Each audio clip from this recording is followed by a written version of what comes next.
우리 사도행전 11장 후반부는 이 복음이 결코 유대인들의 전유물이 아니라 모든 인류를 구원하기 위하여 주신 것임을 보여주기 위해서 복음 전파가 이 11장 전반부에 보면 가이사랴 고넬료와 그 집안 사람들에게 증거되어지는 사건을 기록해 놓았잖아요. 그런데 단지 이 고넬료와 고넬료 가족에게만 국한되지 않고 이제 온 민족을 향하여 나아가는 것임을 보여주기 위해서 또 다른 이방 지역인 수리아 안디옥이라고 하는 곳에서 바로 복음이 증거되는 사건을 기록하고 있습니다. 여러분 아시겠지만 이 이후로 이 수리아 안디옥 교회는 세계 선교의 중심 교회가 됩니다. 오늘날 세계 모든 교회가 이 수리아 안디옥 교회가 모교회라고 말을 해도 여러분 과언이 아니죠. 수리아 안디옥 교회가 세워지기까지 과정 속에서 하나님이 하신 일들을 살펴보면서 우리 그은혜 교회와 성도님들 각자에게 주시는 하나님의 음성을 듣는 시간이 되기를 소망합니다. 먼저 본문을 보면 19절 보면 그때에 라고 시작을 하는데요, 제가 다시 한번 읽겠습니다. 그때에 스데반의 일로 일어난 환란으로 말미암아 흩어진 자들이 베니게와 구브로와 안디옥까지 이르러 유대인에게만 말씀을 전하는데, 이 그때에는 언제를 말하는 걸까요? 이것은 이제 사도행전 11장 1절부터 18절까지 예루살렘 교회에서 이 베드로가 이방인인 고넬료 집에 방문해서 식사하고 또 교제한 것을 문제 삼아서 지금 유대인 성도들과 베드로 사이에 심각한 갈등과 분쟁을 겪고 있었을 때를 말합니다. 예루살렘 교회의 이 유대인 성도들의 이기적이고 편협한 신앙에서 벗어나지 못한 것 때문에 교회 내부에서 한참 내부적으로 갈등하고 분쟁하고 있을 그때에 그들이 하나님은 절대 구원하지 않을 것이라고 여겼던 이방 땅, 이 수리아 안디옥에서 이방인들을 구원하시는 하나님의 역사가 지금 일어나고 있었다는 거예요. 예루살렘 교회는 지금 분쟁하고 있어요. 싸우고 있습니다. 그런데 저 먼 곳 수리아 안디옥이라고 하는 도시에서는 하나님이 이방인을 구원하는 역사를 일으키고 계신 거예요. 특별히 유대인 그리스도인들이 자신들의 전통과 율법이라고 하는 그 한계에 이 복음을 가두고 거기에서 머뭇하고 있을 그때에 하나님은 일하고 계셨습니다. 사랑하는 성도 여러분, 우리가 예수를 믿지만 누구나 다 신앙의 한계가 있습니다.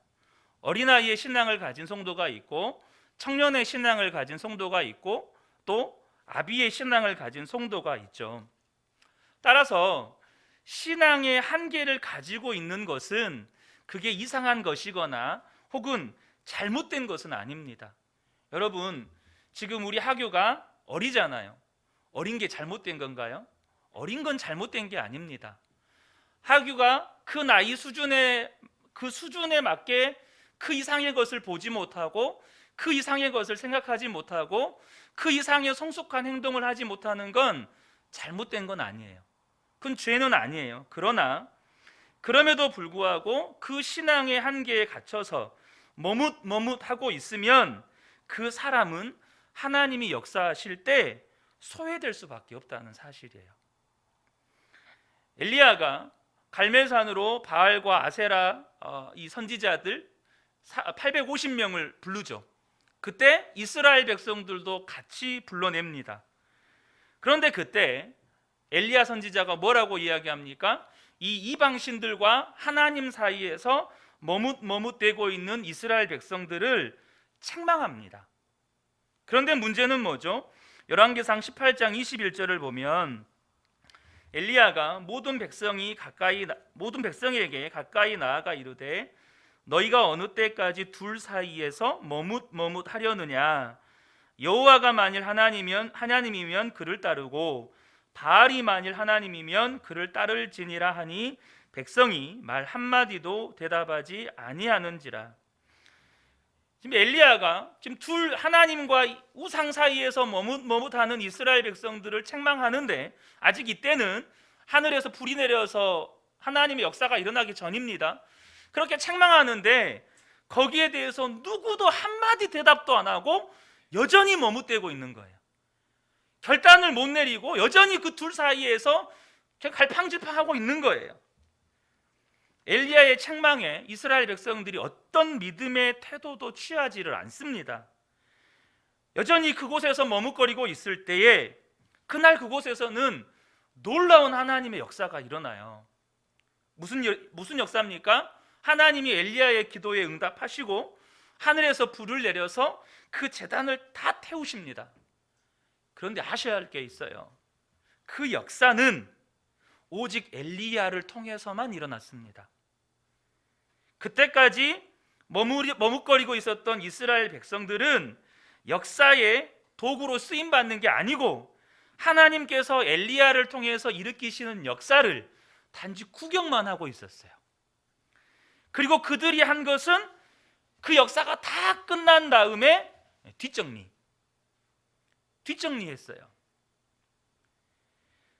많은 성도들이 자신의 믿음의 한계가 있다는 걸 압니다. 모르는 건 아니에요. 자신에게 믿음의 한계, 자신이 지금 뛰어넘지 못하고 있는 영역들이 있다는 것을 아는 분들도 있겠고, 정확하게 모르지만 내 믿음이 이 정도인가 보다 라고 인식을 해요. 근데 문제는 하나님께서 다른 믿음의 사람들을 통해서 역사하시는 것을 구경하면서 또 놀라워하면서 또 은혜 받으면서 박수를 쳐요. 와, 하나님 대단하시다. 와, 하나님 놀랍다. 나도 저런 은혜를 경험하고 싶은데, 여기까지만 한다는 거예요. 여전히 자신이 가진 신앙의 한계 속에서 머뭇대고 있는 거예요. 여호수아 18장에 보면 이스라엘 백성들이 가나안 땅에 입성했지만, 여호수아서는 이스라엘 백성들이 가나안 땅 정복 전쟁을 하는 이 과정들을 기록해 놓은 성경이잖아요. 근데 여호수아 18장에 가면 그때까지도 땅을 배분받지 못한 지파가 7지파나 됩니다. 여호수아의 말 속에서 그들이 그때까지 약속의 땅을 배분받지 못한 이유가 소개가 돼요. 여호수아 18장 2절에서 3절을 보면, 그러나 이스라엘 자손 중에 그 기업의 분배를 받지 못한 자가 아직도 7지파라. 여호수아가 이스라엘 자손에게 이르되, 너희가 너희 조상의 하나님 여호와께서 너희에게 주신 땅을 점령하러 가기를 어느 때까지 지체하겠느냐. 왜 그때까지 그들이 약속받은 땅을 차지하지를 못하고 있었을까요? 주님이 분명히 하나님이 약속으로 주셨는데 그 약속을 믿고 믿음의 걸음을 내딛어야 되는데, 그들은 이제 가나안 땅에 들어왔으니까, 이제 약속의 땅에 들어왔으니까 거기서 더 이상 믿음의 행진을 하지 않고 멈추고 그냥 머뭇대고 있는 거예요. 여호수아가 이제 다 죽어가는데 그때까지도 7지파는 약속의 땅을 분배받지 못하고 그러고 있는 거예요. 가나안 땅에 살면서 약속의 땅을 분배받지 못하니까 가나안 땅 안에 살면서 광야 나그네처럼 떠도는 거예요. 약속의 땅에 들어왔는데 자신들의 정착지가 없으니까 정착을 못하고 떠도는 거예요. 이미 하나님이 주신 그 약속의 땅을, 믿음의 걸음을 내딛지 못하니까 여전히 머뭇하고 있으니까 약속의 땅에서도 나그네처럼 사는 거죠. 그러나 그보다 한참 전에 누구도 정복하지 못할 것이라고 여겼던 헤브론이라고 하는 땅을 차지한 가문이 있었습니다. 여호수아 14장에서 소개하는데 그 가문이 갈렙의 가문입니다. 갈렙은 어쩔 수 없는 몇 가지 한계를 가지고 있었어요. 일단 갈렙이 여호수아 14장에서 여호수아에게 이 땅을 내게 주십시오라고 여호수아에게 믿음의 고백을 했을 때의 나이가 85세입니다. 일단 나이에 한계가 있어요. 여러분, 많은 목사님들이 나이가 40 혹은 50이 넘어가면 열정도 사그러든다는 말씀을 하시는 분들이 있습니다. 물론 그게 정답은 아닙니다만, 그게 무슨 말입니까? 나이는 어쩔 수 없다라는 우리 신체적인 한계는 우리가 늘 안고 가야 되는 거예요. 또 이 가나안 땅을 주시겠다는 이 하나님의 약속을 받은 지 언 45년이 지났어요. 여러분, 믿음의 조상 아브라함도 75세 때 독자 이삭을 주시겠다는 약속의 말씀을 받았지만 10년을 기다려도 안 주시니까 기다리다 지쳐서 어떻게 합니까? 하갈을 취해서 이스마엘을 낳습니다. 10년을 기다리다 지쳐서 이스마엘을 낳아요. 하물며 강산이 4번도 넘게 변했을 45년의 시간이 흘렀는데도 여전히 약속의 땅은 멀고도 멀어요. 그러면 기다림에 지칠만 하지 않겠습니까? 여러분, 진작 지치죠. 그리고 무엇보다도 이 헤브론 땅이라고 하는 이 땅은 그동안에 이스라엘 백성들이 그곳을 점령하지 못했던 이유가 그 성읍 자체가 너무나도 크고 견고했다라고 성경은 기록하고 있어요.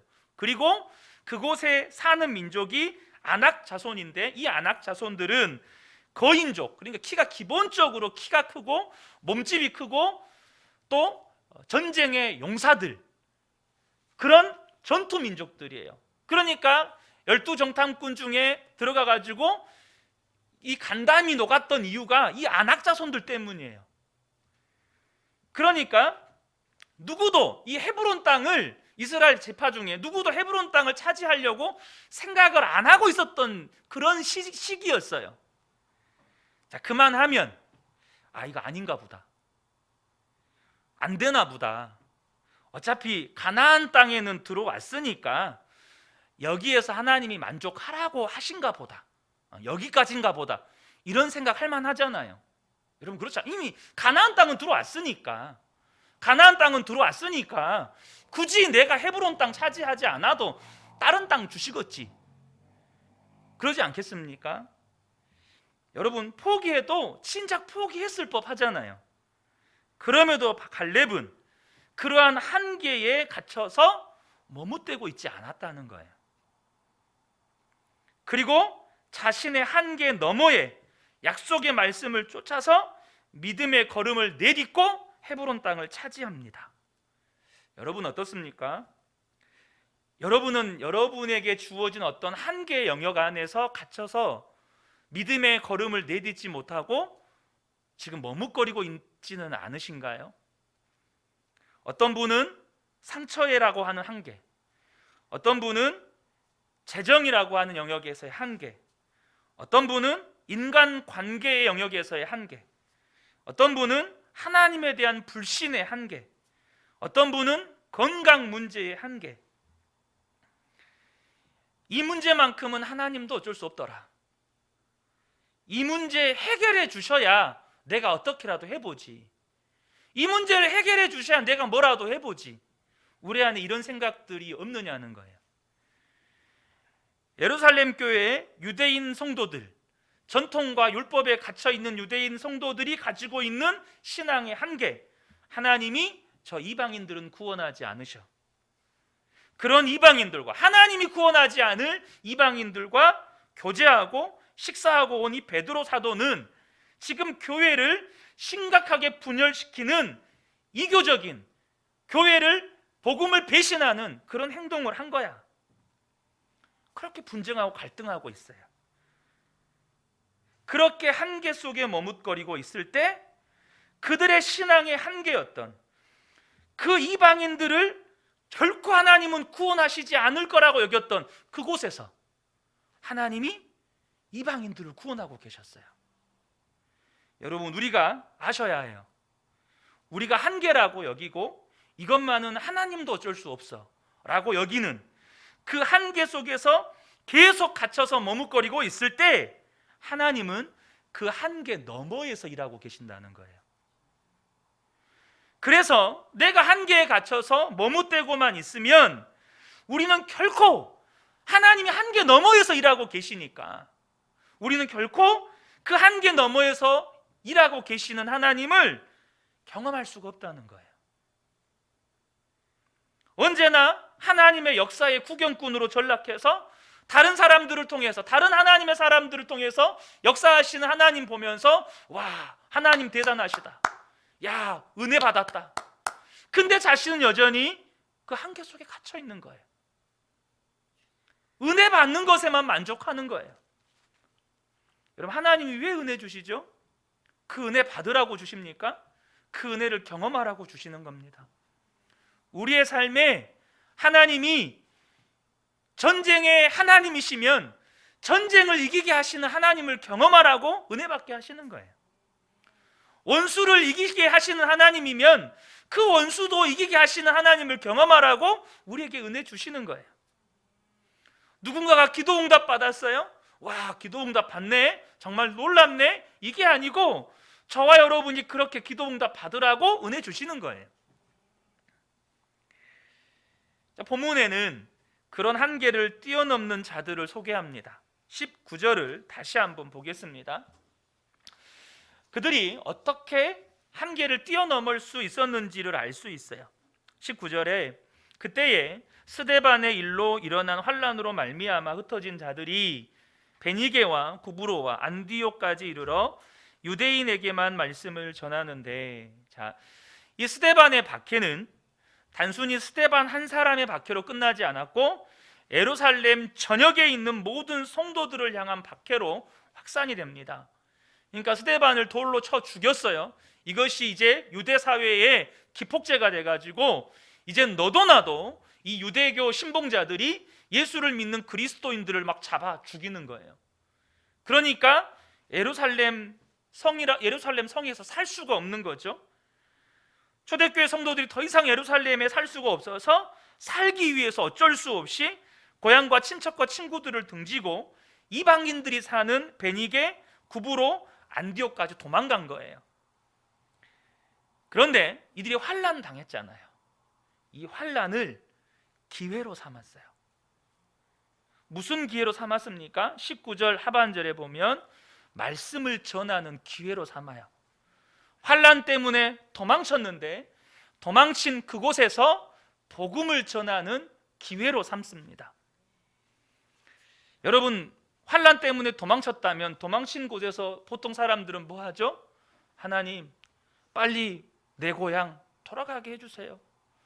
하나님, 저 원수들 복수하게 해주세요. 이런 기도하고 있지 않겠어요? 그런데 이들은 환난 때문에 고향을 등지고 도망쳤는데 피난 간 그곳에서 복음을 전할 기회로 삼았어요. 자, 19절, 20절을 보겠습니다. 그 중에 구브로와 구레네 몇 사람이 안디옥에 이르러 헬라인에게도 말하여 주 예수를 전파하니.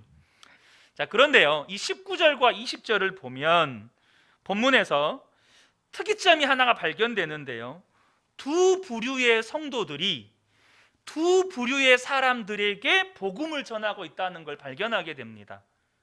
먼저는 첫 번째 부류는 어떤 부류냐면 지금 예루살렘 교회의 유대인 성도들로 대변되는, 그러니까 유대인들의 전통과 율법의 한계에 갇혀서 오직 유대인에게만 복음을 전하는 성도들이 있어요. 이들이 다수였어요. 복음을 전하더라도 유대인만 구원받을 수 있으니까 유대인들에게만 복음을 전하는 거예요. 반면에 소수이지만 그 중에 몇몇 사람들은 자신들이 가진 신앙의 한계를 넘어서 믿음의 걸음을 내딛는 갈렙과 같이 유대인에게만이 아니라 헬라인에게도 복음을 전하는 사람들이 있었어요. 여러분, 복음이 분명히 사도 바울은 복음에 대해서 이렇게 이야기합니다. 복음을 믿는 모든 자에게 구원을 주시는 하나님의 능력이다. 로마서 1장 16절에 보면 내가 복음을 부끄러워하지 아니하노니 이 복음은 모든 믿는 자에게 구원을 주시는 하나님의 능력이 됨이라. 먼저는 유대인에게요 그리고 헬라인에게로다. 복음은 유대인만 믿으면 유대인에게만 구원을 주시는 게 아니고 유대인이건 헬라인이건 이방인이건 유대인이건 가리지 않고 믿는 모든 자에게 구원을 주시는 하나님의 능력이에요. 그런데 여전히 대부분의 유대인 성도들은 이 복음을 자신들의 율법과 전통의 테두리 안에 가두고 오직 유대인들에게만 복음을 전하고 있어요. 그들이 믿는 복음은 반쪽짜리 복음이에요. 그들은 여전히 복음을 온전히 이해하지 못했고, 그들은 여전히 복음을 온전히 소유하지 못했어요. 제가 오늘 이 시간에 여러분과 함께 나눌 때 위기를, 이 환난을 복음을 전할 기회로 삼았다. 분명 거기에는 믿지 않는 자들, 오늘날로 따지면 믿지 않는 자들에게 복음을 전해야 한다라는 의미가 강력하게 내포되어 있습니다. 그런데 그 부분은 우리가 다음에 더 나누기로 하고요. 오늘 이 말씀을 준비하면서 하나님께서 제게 주신 이 마음은 뭐였냐면, 복음을 전하는데 그들 안에 복음이 없는 거예요. 이 유대인의 전통과 율법에 갇혀 있는 자들이 하나님의 말씀을 전해요. 근데 말씀을 전하는 그들 안에 온전한 복음이 없는 거예요. 여러분, 누가 복음을 들어야 합니까? 예수를 믿지 않는, 구원받지 못한 이방인들이 복음을 들어야 해요. 그러나 여전히 믿음의 한계에 갇혀 있는 유대인 성도들도 복음을 들어야 돼요. 이건 예전에도 여러분들에게 드렸던 예화입니다. 빌리 그레이엄 목사님이 사역을 마무리하고 은퇴할 즈음에 기자와 인터뷰를 했어요. 기자가 이런 질문을 합니다. 목사님, 지금까지 수많은 나라와 지역에서 복음을 전했는데 지금까지의 사역 중에서 혹시 아쉬운 것이 있었습니까? 빌리 그레이엄 목사님이 대답했습니다. 나는 복음이 교회 밖에만 필요한 줄 알았습니다. 그런데 지금 새삼스럽게 깨닫는 것은 교회 안에 복음을 필요로 하는 사람이 더 많다는 사실입니다. 여러분, 우리가 믿음의 한계, 우리가 가지고 있는 신앙의 한계를 뛰어넘으려면 내가 지금 당한 이 환난, 내가 한계라고 말할 수밖에 없는 그 상황, 하나님 우리가 믿음의 한계를 뛰어넘어서 성장하고 성숙해 가기를 원하시기 때문에 저와 여러분이 한계에 직면할 수밖에 없는 상황들을 계속해서 허락하세요. 여러분이 어떤 영역에서 한계를 가지고 있는지 알지 못하지만 하나님은 그 한계를 들추어내시고 계속해서 그 한계에 직면하게 하십니다. 근데 그때 우리가 이 환난을 복음을 전할 기회로, 복음을 선포할 기회로 삼아야 되는데, 그 복음이 이방인에게만 필요한 것이 아니고 그 한계에 갇혀 있는 나에게 필요하다는 거예요. 여러분, 복음은요, 우리 자신에게도 끊임없이 선포되어져야 돼요. 사도 바울이 왜 날마다 나는 죽노라, 왜 날마다 자기의 자랑을 단언하노니 나는 날마다 죽노라, 이거를 왜 매일매일 선포하고 왜 그렇게 자랑했을까요? 복음을 자기 귀에 들려주는 거예요. 끊임없이 자기 자신을 향해서 복음을 선포해요. 이런 사도 바울의 두려움이 뭐였어요? 복음을 다 전한 후에 자기가 버림받는 자가 될 것을 두려워했어요. 자기가 복음에서 떠난 자가 될 것을 두려워했어요. 여러분이 한계를 들추어내는 상황들을 하나님이 주십니다. 그때요, 기회로 삼으셔야 돼요. 무슨 기회요? 여러분, 당장 복음이 필요한 사람은 저 예수 안 믿는 이방인이 아니고 그 한계 안에서 허우적대고 있는 나예요. 지금 당장 그 한계에 갇혀서 머뭇대고 있고 허우적대고 있고 어찌할 바를 알지 못하는 나에게 복음이 필요한 거예요. 그것을 나에게 복음을 선포할 기회로 삼으시라는 거예요. 시편 42편은 고라 자손의 시입니다. 이 시편 42편의 기자가 자신이 이 믿음의 한계의 상황에 내몰려서 아무것도 할 수 없는 상황에 몰렸어요. 그런데 그때 자신의 삶을 완전히 반전시킬 선택을 합니다. 그게 뭘까요? 자신을 향해서 복음을 선포하는 거였어요. 자신을 향해서 복음을 선포하는 거였어요. 여러분, 우리 안에 있는 영혼이 복음을 들어야 돼요. 우리의 영혼이 복음을 들어야 돼요. 시편 42편 1절부터 제가 읽겠습니다. 하나님이여 사슴이 시냇물을 찾기에 갈급함같이 내 영혼이 주를 찾기에 갈급하니이다. 내 영혼이 하나님 곧 살아계시는 하나님을 갈망하니 내가 어느 때에 나아가서 하나님의 얼굴을 배울까? 사슴이 시냇물을 찾기에 갈급함같이 하나님을 찾고 구할 수밖에 없는 상황에 이 시편 42편의 기자가 내몰렸어요. 그런데 그런 상황에서 하나님을 찾고 찾는데 주변에서 하는 말이 이거예요. 사람들이 종일 내게 하는 말이 네 하나님이 어디 있느냐? 야, 네가 그렇게 찾는 하나님 어디 있냐? 네 하나님 살아계시는데 네가 지금 이 모양 이 꼴이냐? 너 보니까 하나님 안 계시는 것 같다. 야, 너처럼 예수 믿을 거면 차라리 안 믿는 게 낫지 않냐? 차라리 나처럼 세상에서 성공하며 사는 게 낫지 않냐? 그렇게 조롱합니다. 그러니까 3절 하반절에 내 눈물이 주야로 내 음식이 되었도다. 24시간 눈물만 흘리고 있는 거죠. 4절에 내가 전에 성의를 지키는 무리와 동행하여 기쁨과 감사의 소리를 내며 그들을 하나님의 집으로 인도하였더니 이제 이 일을 기억하고 내 마음이 상하는도다.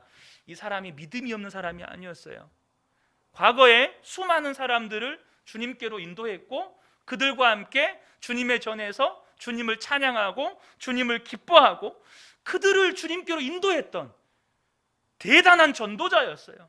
우리 함께 하나님을 찬양합시다. 그런데 얼마나 마음이 상했던지 그 일조차도 후회가 된다는 거예요. 내가 뭐 하려고 그렇게 열심히 내서 전도했을까? 내가 뭐 하려고 그렇게 열심히 헌신했을까? 내가 이 꼴 보려고 하나님 앞에 그렇게 헌신했을까? 마음이 이렇게 상함이 있는 거예요. 그런데 5절에서 반전이 일어나요. 5절에 뭐라고 고백합니까? 내 영혼아 내가 어찌하여 낙심하며 어찌하여 내 속에서 불안해하는가? 너는 하나님께 소망을 두라. 그가 나타나 도우심으로 말미암아 내가 여전히 찬송하리로다. 지금 누구를 향해 외칩니까? 자기의 영혼을 향해서 외칩니다. 내 영혼아 너는 하나님께 소망을 둬라. 자기에게 복음을 들려주는 거예요.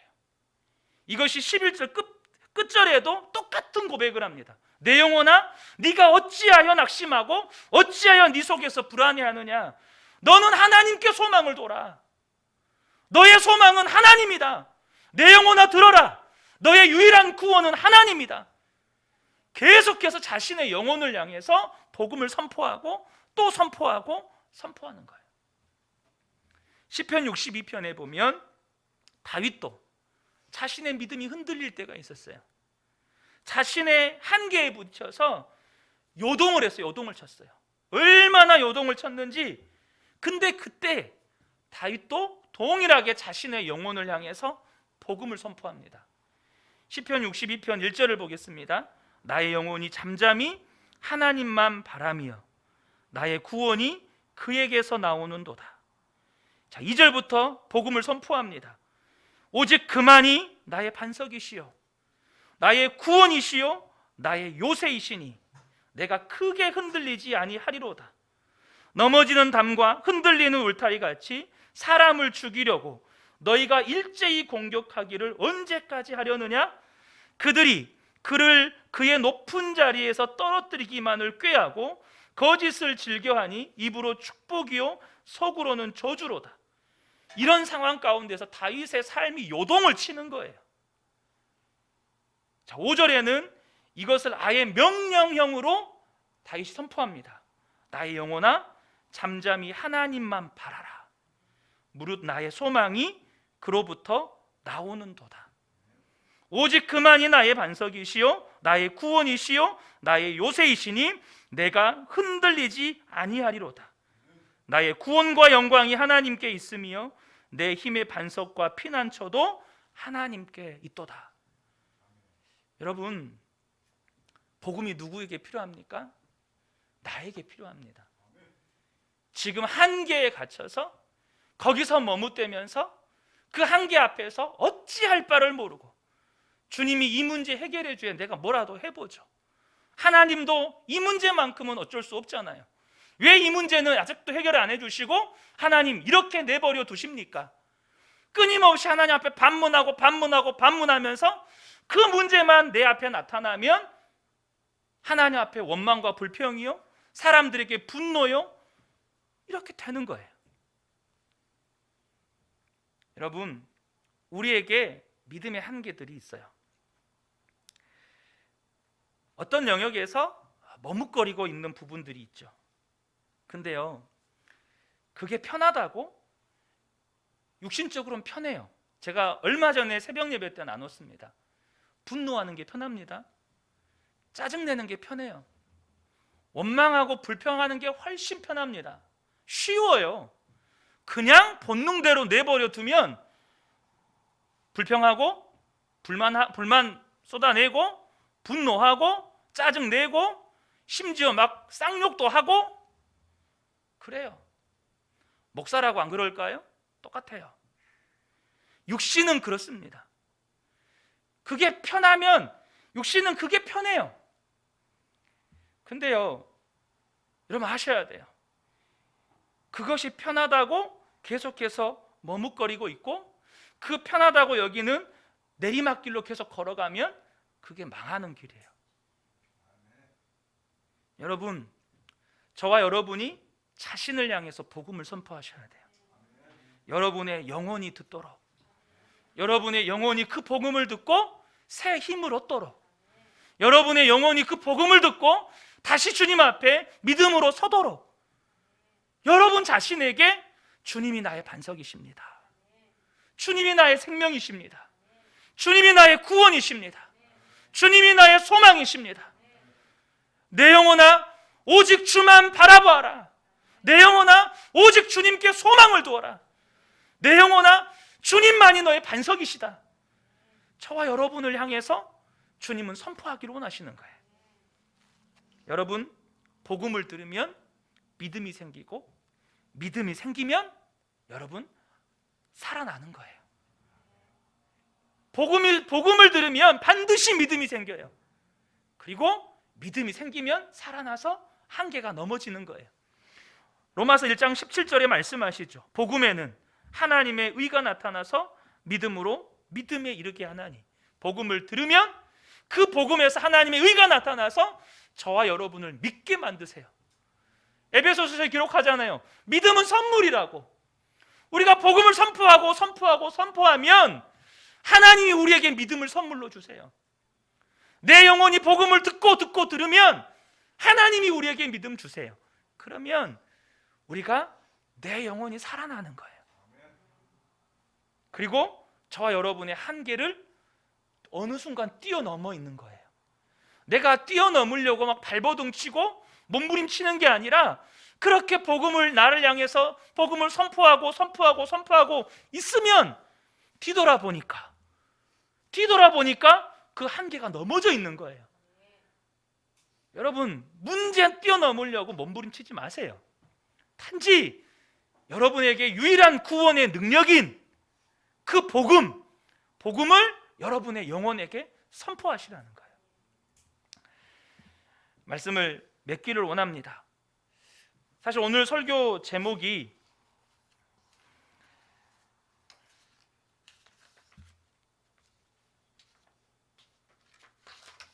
첫 페이지가 하나님은 한계 너머에서 일하신다예요.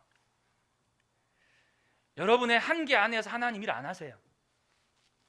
하나님은 여러분이 가지고 있는 신앙의 한계, 믿음의 한계, 그 너머에서 일하고 계세요.